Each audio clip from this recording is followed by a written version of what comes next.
આપણે સાહેબના અંશ છે. સાહેબ હંસ કહેવાય, હંસ કહેવાય. અને હંસનો ચારો મોતી અને બગલાનો ચારો યાદ. બગલો હંમેશા પેલા જ કહે.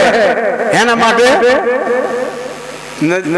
તળાવ કિનારે એક પગે ઉભો રહે. પેલો માછલું વિચાર કે આ તો સારો તપેશ કરી છે. તઈ રમે રમે પેલા એક એવો ઠગ ભગત મળી ગયેલો દાખલો. તળાવની અંદર પાણી અને માછલો બહુ.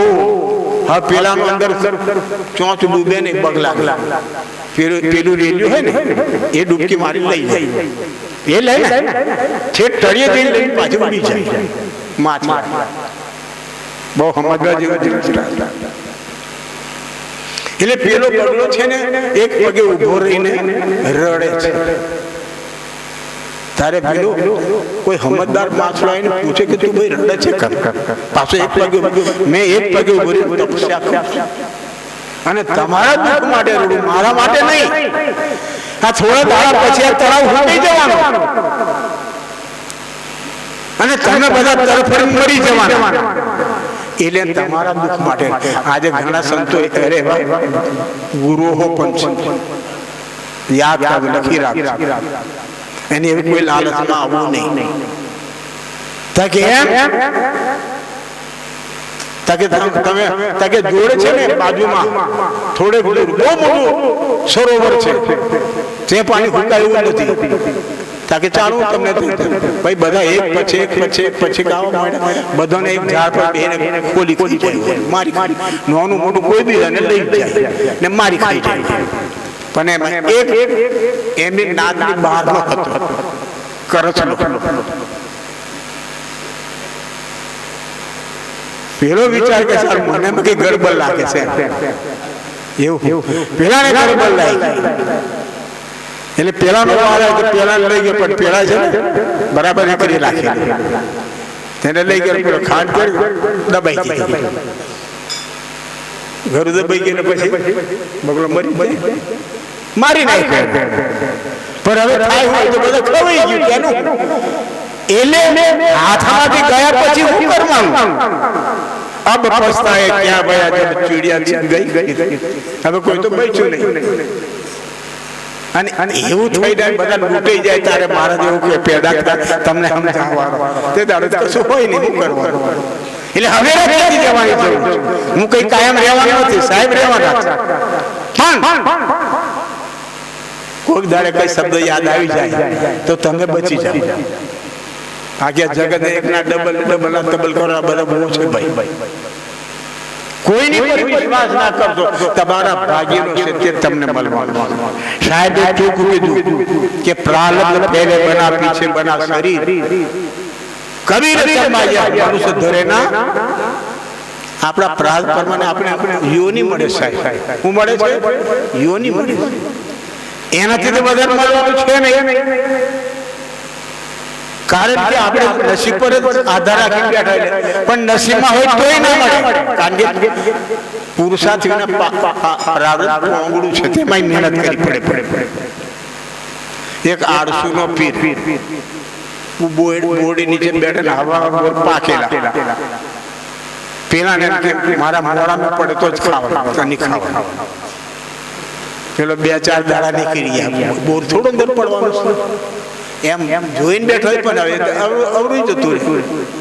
પવન લાગે એવું જતું. પેલા 2-3 દાડા થઈ ગયો. પેલો વિચાર કરે એલા બાદ એક માણસ થઈથી છડકીને જાય. તો ખાસો એવો બોર પડેલો. હવે એ બોર અહીં પડી મોડા નહીં પડી. તે પેલા ને કેવું ભાઈ અહીંયા આ બોર છે ને મારા મૂકી દે. પેલો વારસો ના પીર તને મેં ના ખાઈ જવું. એને સાહેબ કર પર કહી આપની છોડ મીરાની આસ જાતે આનંદ ન દેવો. ચોક્કસ મરી પ્યાસ ભાઈ એ પૂછો હોય તે તરસે મરે. નદી વગણા વહેતી હોય પછી બીજા કે મને લોકો ભરી ફરિયાદ કોઈ પીવાળા તૈયાર થાય ભાઈ.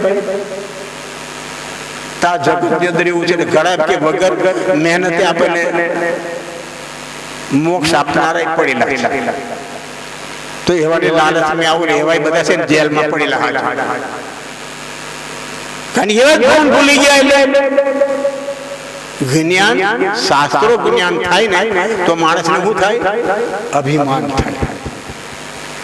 એટલે એ મુદ્દો મારો રહી ગયો. આત્મા એ પરમાત્મા એવું કહીને બધા હું આપણે છેતરે છે. એ મુદ્દો તમને કહેવા માંગુ. આત્મા એ પરમાત્મા છે, પરમાત્મા એ આત્મા, બંને અલગ છે. કબીર સાહેબે પૂરું પાડીને બતાવ્યું. બીજા શબ્દો બધું મિશ્રણ ચાલે. શું ચાલે છે? બધું મિશ્રણ ચાલે છે. એમનામાં વિવેક વિચાર નથી.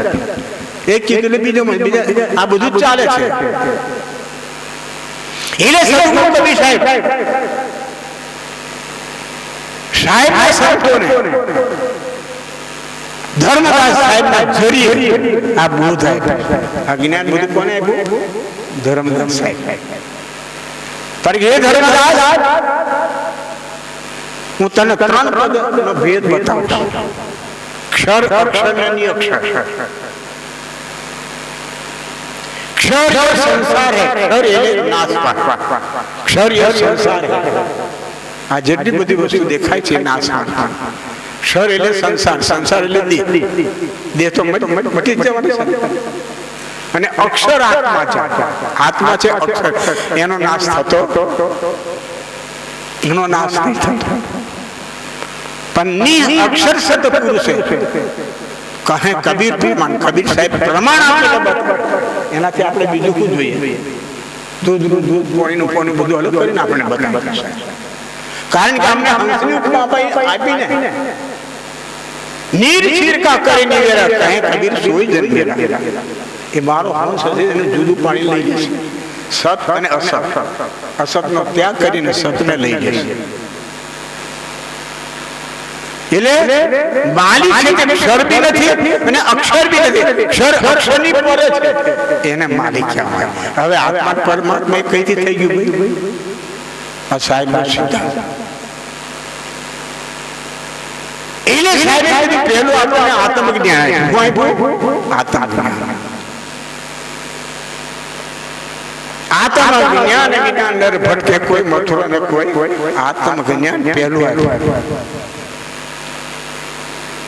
અને આત્મજ્ઞાન થયા પછી એની ભટકર મટી જાય. ગુરુ એને આત્માનો અનુભવ કરાવી. સંતો મારા ખોળી જોવો ને જપ જપમાં મળે નહીં મળે. એ જપ જપ કરવાથી ના મળે તો ગુરુ એને પરખાવે. ગુરુ એને પરખાવે એટલે ભટકર સર્વે છોડી દે. સદગુરુ પાસે દેહ દશાને ટાળી દેશે. સોમદાસ આ દેહ દશા આપણી મટાડી દે અને આત્મજ્ઞાન કરે. કેવી રીતે? આ શરીરમાં કેવી રીતે એને બતાવે.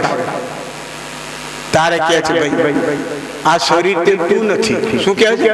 શરીર તે તું નથી. થોડુંક લઈને આપણે બધું બંધ કરી દઈશું. શરીર તે તું નથી. તું આત્મા છે. તું શરીરથી અલગ ન્યારો દેહમાં રહે અદેહ છે. એ ભાવ હૈયે રાખ નિજાનંદની સોમદાસેથી મજા છે. ગુપ્ત રહેલું ધન ભૂમિ આદિમાં જેમ આ પંચકોશાદિમાં જીવ સોમદાસ રહ્યો તેમ જીવ કહો કે આત્મા કહો. એ આનંદમાં રહી. એટલે એને કહે છે આ દેહ છે. આ શું છે? તાકી માપ. અહીં પણ દેહ એવું નક્કી થતું. અહીં શું કે આ માપ. અહીં પર રસિકભાઈ નક્કી નહીં થતા. આવું જતું કે માથું, આવું જતું કે હાથ, આવું જતું કે પેટ, આવું જતું કે નાક, આવું છે કોણ, આવું છે તો પણ અહીં રસિકભાઈ નક્કી થતા નથી.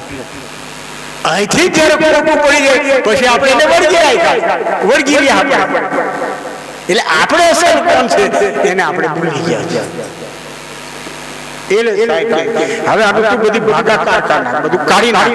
પછી શેષમાં હું રે આત્મા. એ તારું મતલબ કે દેહ હોવો છતાં દેહમાંથી આત્મા સત્તા ઉઠાવી લે તો બધું હોતું પણ નિષ્ક્રિય થઈ જાય. એટલે એ એવું એને આત્મ જ્ઞાન આપીને પછી આત્મચિન પરમાત્મ ચીને સંત કહાવે છે. આત્માને ઓળખે ને પછી પરમાત્મા, એનું નામ સંત કહેવાય. બાકી બધું મિક્સ લઈને ચાલે એનું નામ સંત ના કહેવાય. તો સદગુરુ કબીર સાહેબે જે સાચા ગુરુ છે એની પરખ કરાવે, જે સાચા ગુરુ છે આનું બધું તમને નિરાકરણ કરી લાવશે. તો એવા જે ગુરુ ને પૂંજવાનો દિવસ એટલે ગુરુ પૂર્ણિમા છે. આજે આપણે સવારથી આ કામ કરી રહ્યા છીએ. ધન્ય છે આપ સૌને બધાને, અને મને પણ પોતાને ધન્ય છે કે આપ જેવા બધા સત્સંગી પુરુષો આપણી સભામાં કાયમ મળે છે, અને આવા સત્સંગનો આપણે બધા લાભ લઈએ. તમે શ્રોતાઓના હોય તો વક્તા શું કે ભાઈ, એટલે શ્રોતા બી જોઈએ અને વક્તા બી જોઈએ, બંને હોય તો સત્સંગ થાય. અને એ સત્સંગનો મતલબ થાય સતનો સંગ. માલિક આપણે દૂર થઈ ગયા, માલિક સત છે, આપણે એનાથી છૂટા પડી ગયા, એનો જે સંગ કરાવે એ સદગુરુ, એ સાહેબ, એ માલિક, એ ગુરુ કહેવાય. એવા આજે મિત્ય આપણે ભૂજવી રહ્યા છીએ સદગુરુના પ્યારા. આપ સૌ બહુ ભાગ્યશાળી છે, અને કાયમ આવો લાભ તમે લેતા રહેજો. શરીર છે ત્યાં સુધી તમને એનો સત્સંગનો લાભ મળશે. પછી તમને મળો, પછી તમે મારો ફોટો મૂકીને ગમે લે સૌ પૂજા કરશો, તમને એક શબ્દનો પણ જવાબ મળવાનો નથી ને. બાકી વાણી તો મારી બનેલી છે, સોમદાસ સાક્ષી વચન છે, પછી અમર મારા ભજનો તો લખેલા છે. હાથે મારી બીજી 11 બુકો છે લખેલી, એ વાંચવાથી તમને જ્ઞાન મળશે, પણ મારા મોઢે તમને સંભળવાનું મળે નહીં. તો એટલું કરીને તમને જાગૃત કર્યા છે. તો આજે એ લોકોને વારી હીરા બાપુ બોલ સદગુરુ કબીર સાહેબ.